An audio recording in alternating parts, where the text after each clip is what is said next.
할렐루야. 오늘 금요기도로 오신 여러분을 주님의 이름으로 축복하고 환영합니다. 진심으로 우리가 전심으로 여러분 함께 찬양하며 또 우리가 함께 말씀 가운데 나아갈 때에 하나님께서 이 시간에 여러분의 마음을 어루만져 주시고 또 은혜 주시는 시간이 되기를 축복합니다. 말씀을 통해 여러분의 심령이 새로워지기를, 회복되기를 축복합니다. 오늘 함께 나눌 말씀은 스가랴 9장의 말씀인데요. 바벨론 포로로 살던 유다 백성들이 이제 페르시아, 이 바벨론이 망하고 페르시아가 바벨론을 다스리게 되면서 페르시아의 고레스 왕이 명령을 내립니다. 그것은 식민지, 이 바벨론 땅에 다 식민지 백성들이 포로로 끌려온 식민지 백성들에게 이제 원하는 자들은 누구든지 고국으로 돌아가도 좋다라는 허락을 해줘요. 그래서 70년 만에 남유다 백성들이 바벨론 땅에 살던 이 남유다 백성들이 이제 예루살렘으로, 유다 땅으로 돌아가게 됐습니다. 그런데 여러분, 70년이 지났어요. 70년이라는 시간이 짧습니까? 깁니까? 길죠, 여러분. 여러분이 10살 때, 예를 들면 여러분이 그 당시에 유다 백성들이라고 생각해 봐요. 10살짜리 꼬마 때 바벨론 포로로 끌려갔습니다. 70년이 된 이후 몇 살이 됐어요? 80이 됐어요. 그러니까 일평생 80년 동안 자기 일생 가운데에 70년을 어디서 사는 거예요? 바벨론 땅에 산 거예요. 그러면 여러분, 이 사람은 유다 사람이에요? 바벨론 사람이에요? 80평생 중에 10년을 유다에서 살고 70년을 바벨론에 살았어요. 그럼 이 사람은 유다 사람이에요? 바벨론 사람이에요? 바벨론 사람처럼 생각하고 그 말과 문화와 모든 것이 다 익숙해 있겠죠. 70년이라는 시간이 여러분 결코 짧은 시간이 아니지 않습니까? 그리고 그들 자녀들 가운데서는 바벨론에서 태어나기도 하고 그곳에서 나고 자라서 직장 생활하면서 생활하는 유다 백성들도 많아요. 그러나 그들은 자신의 이 히브리인이라는, 하나님의 백성이라는 정체성을 놓지 않으려고 살았습니다. 자, 그렇게 70년이 지났습니다. 수많은 사람들이 끌려갔지만 되돌아오는 사람들은 전부가 아니었어요. 왜냐하면 그곳에서 이미 정착하고 살았던 사람들이 있었기 때문에 다시 유다 땅으로 돌아가는 것은 쉬운 일이 아니었어요. 익숙하고 다 자리 잡고 정착되어 있고 그곳을 떠나서, 예를 들면 집도 직장도 다 뒤로 하고 고국으로 돌아가는 거예요. 쉬운 일이 아니겠죠? 그러니까 많은 사람들이 가지 않았습니다. 그래서 처음 1차로 귀환할 때는 한 5만 명 정도 유다 백성들이 돌아왔어요. 큰 결단을 하고 돌아간 거죠. 그런데 여러분, 70년 전에 그 땅이 어떻게 되어 있었습니까? 그냥 그대로 있는 거예요. 그대로 무너진 채, 그대로 황폐화된 상황에 그냥 있는 겁니다. 과거에 아주 풍족하고 많은 열매가 맺혀졌던 과수원은 그냥 완전히 숲이 돼버리고 밭과 노는 그냥 돌멩이 투성이고 다시 처음부터 시작해야 되는 어려운 상황이었어요. 이 돌아온 백성들이 예루살렘 그리고 자기 고향으로 다 흩어져서 살았습니다.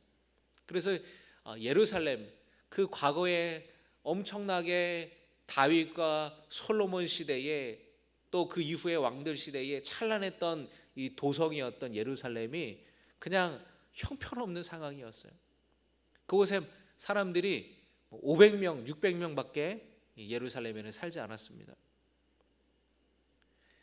돌아온 이 유다 백성들이 무너진 제단을 다시 쌓았어요. 여러분, 무너진 제단을 다시 쌓는다는 게 무슨 뜻입니까? 다시 제단을 쌓고 하나님께 제사를 드렸다. 제사를 드렸다는 게 뭐예요? 하나님을 예배했다라는 거예요. 그리고 무너진 예루살렘 성전을 다시 재건하기 시작했습니다. 그런데 무너진 성전을 다시 재건하는 게 쉬운 게 아니었어요. 그냥 해도 자원도 부족하고 인력도 부족한데 방해하는 사람들이 있었어요.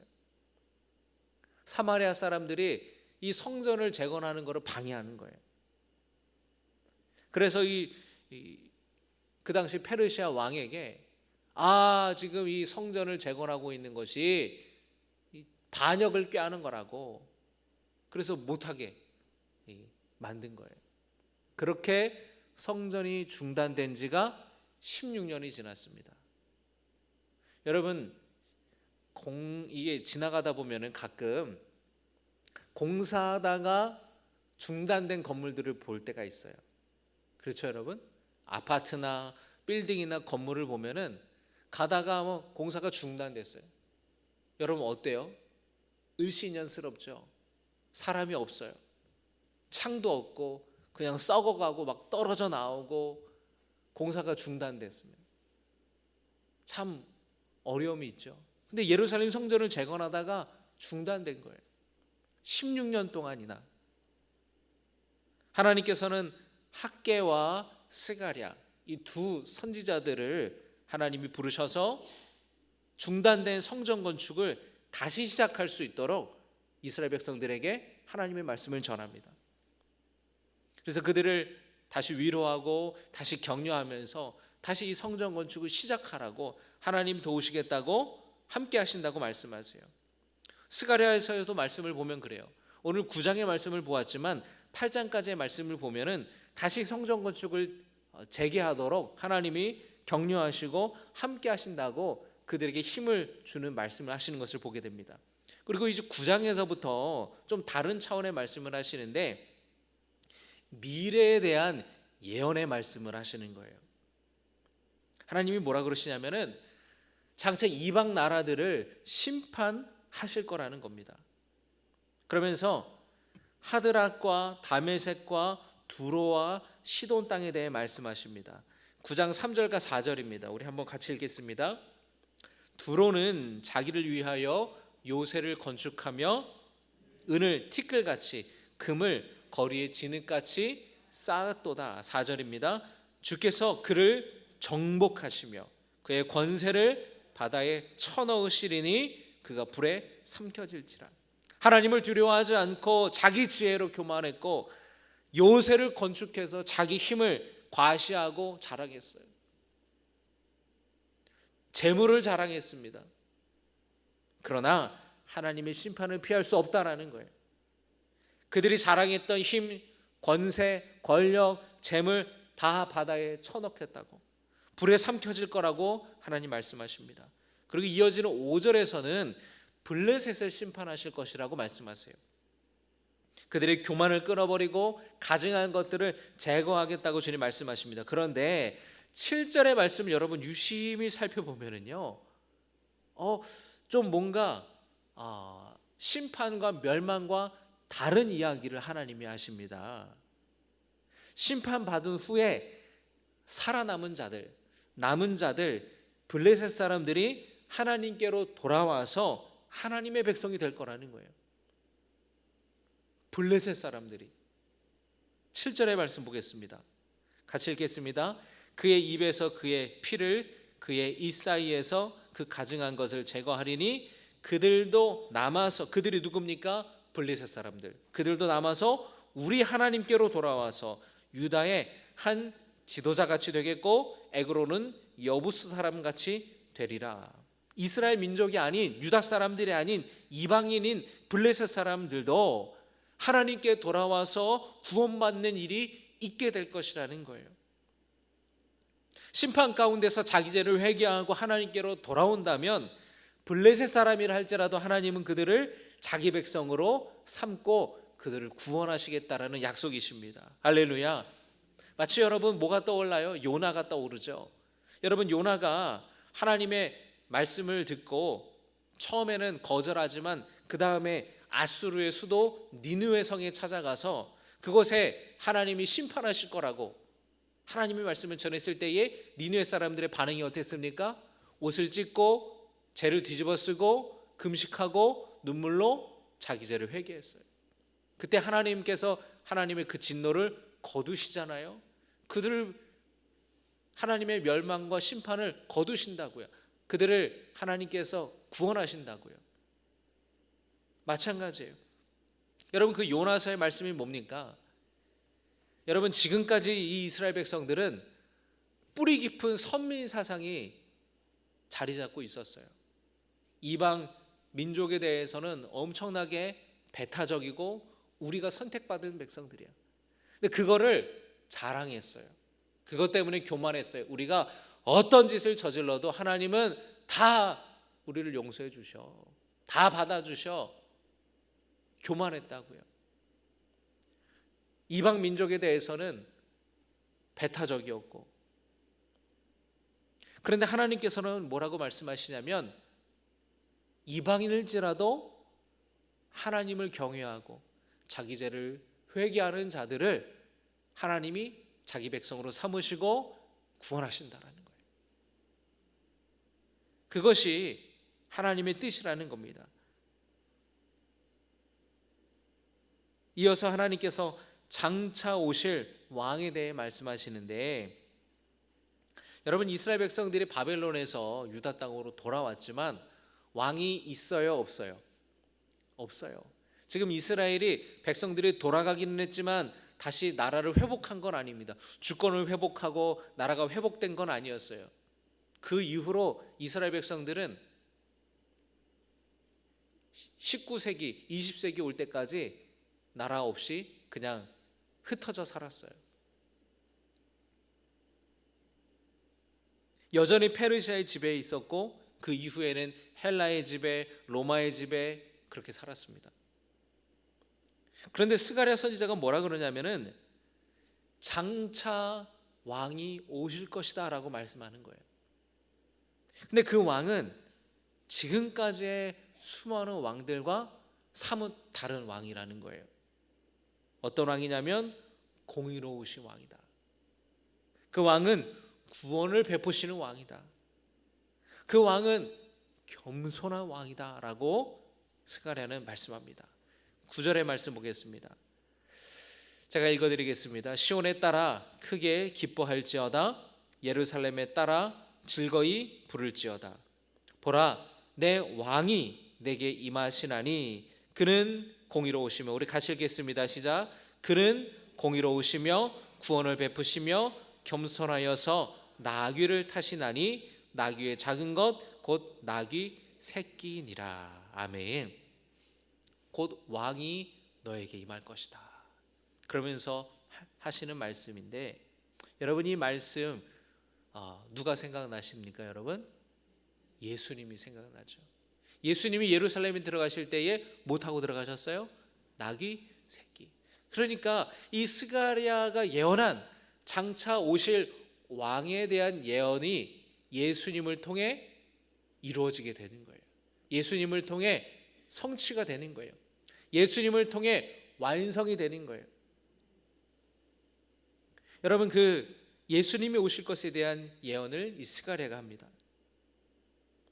여러분, 이 말씀을 유다 백성들이 들었을 때에 어떤 마음이었을까요? 현재는 왕이 없습니다. 여전히 주권도 없고 나라는 뺏겼고 고국에 돌아왔지만 성전 재건을 방해하는 세력들로 성전 건축이 16년째 중단됐어요. 우리를 좀 이끌어줄, 우리를 좀 지켜줄, 이 나라를 회복할 지도자, 왕을 기대하지 않았겠습니까? 근데 그런 상황에서 공의로우시고 백성들을 구원하시고 겸손한 왕이 오실 거라는 거예요.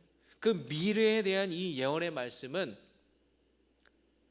성전 건축이 중단돼서 낙심하고 지쳐있는 유다 백성들에게 큰 위로가 됐다는 거예요. 이어서 하나님은 현재의 고통받는 백성들과도 함께 하신다고 말씀하십니다. 바벨론 포로 시절에서도 하나님께 소망을 두었던 이스라엘 백성들을 격려하시면서 요새가 되시는 하나님께로 돌아오라고, 하나님께서 2배로 너희들에게 갚아주실 것이라고 말씀하세요. 12절의 말씀 보겠습니다. 우리 같이 읽겠습니다. 갇혀 있으나 소망을 품은 자들아. 갇혀 있으나 소망을 품은 자들 뭐예요? 바벨론의 포로로 있었지만 다시 하나님께서 회복할 것에 대한 소망을 품었던 너희들아 라는 뜻이에요. 너희는 시작, 너희는 요새로 돌아올지니라. 내가 오늘도 이르노라. 내가 내게 갑절이나 갚을 것이라. 할렐루야. 하나님께서 그렇게 갑절로 되돌려 주신다라는 거예요. 여러분, 어려움과 고통 가운데에서 하나님께 소망을 두며 살아가시기를 축복합니다. 그러면 하나님께서 갑절로 여러분에게 되돌려 주실 거예요. 갑절의 은혜를 주시고 갑절의 복을 주실 줄로 믿습니다. 그리고 하나님께서 뭐라고 말씀하시냐면은 13절에 내가 유다를 당긴 활로 삼았다. 여러분이 유다라는 건 남유다 왕국을 말하는 거죠. 그 다음에 에브라임은 북이스라엘 지파, 이 북이스라엘 백성들을 말하는 겁니다. 활이 있으면은 여러분 뭐가 있어야 돼요? 화살이 있어야 되잖아요. 남유다는 당긴 활이고 에브라임, 북이스라엘은 그 당긴 활에 이 화살을 딱 끼어 강한 용사의 무기가 된다라는 거예요. 시온아, 내가 내 자식들을 일으켜 헬라 자식들을 치게 하며 너를 용사의 칼과 같게 하리라. 그리고 15절의 말씀을 보면 하나님께서 그들을 호위하실 거라고 말씀하십니다. 15절 봅니다. 만군의 여호와께서 그들을 호위하시리니 그들이 원수를 삼키며 물맷돌을 밟을 것이며. 자, 여러분 보세요. 스갈의 말씀을 보면은 계속해서 하나님에 대해서 만군의 여호와, 만군의 여호와라고 말씀하십니다. 만군의 여호와, 모든 군대의 하나님이시라는 거예요. 모든 것이 하나님 손에 달려있다라는 거예요. 승리는 하나님의 것이라는 겁니다. 여러분 그 말씀 믿으시기를 주님의 이름으로 축복합니다. 그 만군의 여호와가 여러분에게도 만군의 여호와가 되실 줄로 믿습니다. 우리가 싸우는 모든 삶의 싸움과 도전과 역경과 문제들 하나님이 싸우시고 하나님이 승리하게 하심을 믿으시기 바랍니다. 뭐라고 하시냐면은 그들을 호위하신다 그랬어요. 호위한다는 게 뭐예요? 보호하고 지켜준다는 거예요. 하나님이 여러분을 호위하고 지켜주시는 줄로 믿습니다. 하나님께서 천군 천사를 보내셔서 여러분을 지켜주심을 믿으시기 바랍니다. 그리고 뭐라고 말씀하십니까? 그들이 원수를 삼키며 물맷돌을 밟을 것이다. 대적자들을 싸워 이길 거라는 거예요. 물맷돌을 밟는 게 뭐예요? 여러분 물맷돌하면 누가 떠올라요? 다윗이 떠오르죠. 물맷돌은 고대 시대에 아주 강한 무기입니다. 물맷돌은요 아무나 던지지 못해요. 굉장히 숙련된 전사들이 사용하는 무기가 물맷돌이에요. 자, 그런데 물맷돌을 밟는다는 게 무슨 뜻입니까? 적들이 나를 향해 물맷돌을 던지는 거예요. 나를 공격하는 거예요. 내 주변에 그러면 물맷돌이 많이 떨어져 있겠죠. 나를 향해 물맷돌을 던졌으니까. 내가 그거를 밟는다는 게 무슨 뜻입니까? 적과 싸워 이겨서 물맷돌을 밟는다라는 거예요. 또 이어서 그들이 피를 마시고 즐거이 부르기를 술 취한 것 같이 할 것인즉 피가 가득한 동이와도 같고 피 묻은 제단 모퉁이와도 같을 것이라. 자, 그런데 여러분 이 15절의 말씀에 보면은 이 구약 성경은 히브리어 성경이잖아요. 그런데 헬라어 성경으로 번역을 하는 과정 가운데에 좀 오해되는 번역이 있습니다. 잘못 번역된 부분이 있어요. 그건 뭐냐면 15절의 말씀을 보면 마치 잔인하게 원수의 피를 마시는 것처럼 표현되는데 그것이 아니라 승리의 포도주를 마신다라는 표현이에요. 그리고 제사를 드릴 때에 여러분 짐승을 잡아 제단에서 피를 뿌리잖아요. 그런 것처럼 승리케 하신 하나님을 찬양하면서 넘치는 제사, 풍성한 제사, 기쁨의 제사를 승리하게 하신 하나님께 올려드린다라는 표현이에요. 이어서 16절의 말씀 보겠습니다. 이날에 그들의 하나님 여호와께서 그들을 자기 백성의 양떼같이 구원하시리니 그들의 왕관의 보석같이 여호와의 땅에 빛나리로다. 할렐루야. 여러분이 16절의 말씀이 얼마나 우리의 마음을 뛰게 하고 감동을 주는지 몰라요. 이 날은 어떤 날입니까? 하나님의 날, 심판의 날이에요. 그날은 멸망의 날이 아니라 믿는 자들에게는 구원의 날입니다. 그런데 하나님께서 그들을 자기 백성의 양떼같이 구원하신다고 하였어요. 하나님께서 선한 목자가 되어 주셔서 양떼를 돌보는 것처럼 양떼를 사나운 짐승으로부터 하나님이 건져 주시는 것처럼, 선한 목자가 그렇게 양떼를 위해 희생하는 것처럼 우리를 위해 구원하신다라는 거예요. 우리를 그렇게 희생하시고 우리를 구원하신다라는 거예요. 그리고 그들이 왕관의 보석처럼 여호와의 땅에 빛나리로다. 할렐루야. 얼마 전에 여러분 경주에서 그 에이펙 큰 행사가 열려서 많은 이 나라 정상들이 찾아왔죠. 경주에. 저희 집사람이 추석 끝나고 장인어른 장모님을 모시고 경주에 며칠 여행 갔다 왔거든요. 근데 경주에 가면은 여러분 그 고분에서 나온 그 신라 그 유명한 그 왕관이 쫙 있습니다. 이번에 그 미국 트럼프 대통령한테 그걸 이제 모조품을 선물해 주니까 엄청 좋아하더라고요. 그 왕관을 선물해 주는 거예요. 여러분 그 얼마나 그 신라 시대에 얼마나 그 왕관이 화려한지 여러분 한번 여러분 보신 적 있으신가요? 이렇게 매체로 대단하죠. 그런데 하나님께서 뭐라고 말씀하시냐면은 왕관의 보석같이 여호와의 땅에 빛나리로다. 그렇게 말씀하시는 거예요. 하나님께서 자기 백성을 그렇게 빛나게 하신다라는 겁니다.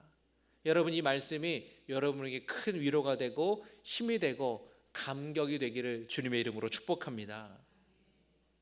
여러분 지금 유다 백성들은 어떤 상황이에요? 나라를 잃었어요. 여전히 페르시아의 지배 아래 있어요. 왕도 없어요.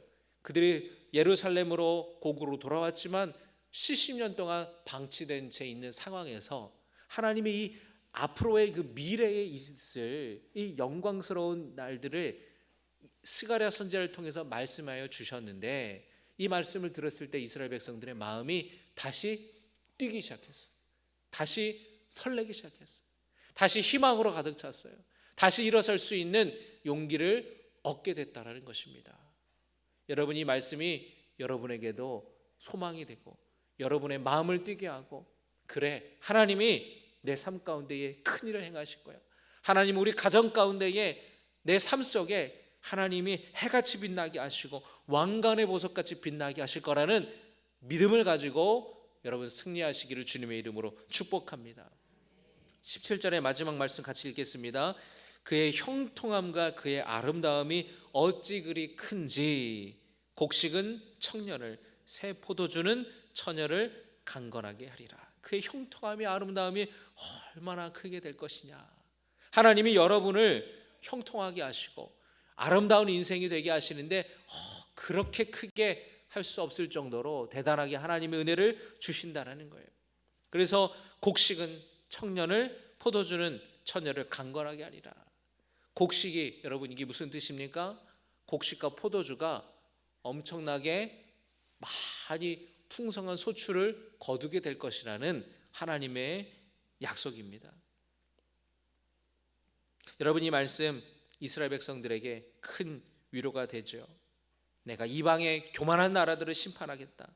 그러나 겸손한 왕, 공의의 왕 메시아를 하나님이 보내주시겠다고, 하나님이 너희들을 호위하시겠다고, 지켜주시겠다고, 승리하게 해주시겠다고, 갑절의 은혜를 주시겠다고, 왕관의 보석처럼 빛나게 할 것이라고, 형통함과 아름다움이 너무나도 크게 될 것이라는 약속을 주셨을 때에 이 약속 믿고 낙심하고 절망했던 백성들은 다시 일어나서 다시 성전을 재건할 수 있었어요. 여러분 이 말씀 힘입어 여러분의 마음에 낙심과 또는 여러분의 마음에 실망과 상심한 마음이 있다면 다시 일어설 수 있기를 주님의 이름으로 축복합니다. 주님은 우리를 호위하시는 분이세요. 양떼같이 우리를 구원하시는 분이세요. 여러분을 공격하는 마귀의 공격이 여러분 두렵습니까? 현실의 문제가 커 보입니까? 우리를 넘어뜨리려는 마귀의 괴계와 사탄의 유혹과 그 대적들을 하나님이 끊으시고 하나님이 꺾으시고 우리를 승리하게 하여 주실 것을 믿으시기 바랍니다. 주님 다시 오시는 날까지 그 재림의 때를 믿음으로 우리가 사모함으로 기다리기를 원해요.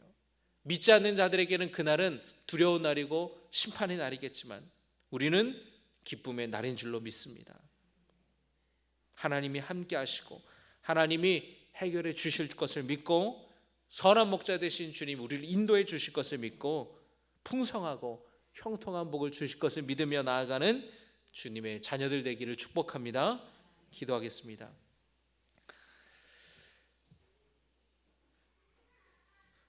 오늘 스가랴의 말씀처럼 우리를 호위하시고 지키시는 주님, 낙심의 자리, 절망의 자리, 실망의 자리에서 다시 일어서게 하여 주시어서 왕이신 주님을 바라볼 수 있는 눈을 뜨게 하여 주시옵소서.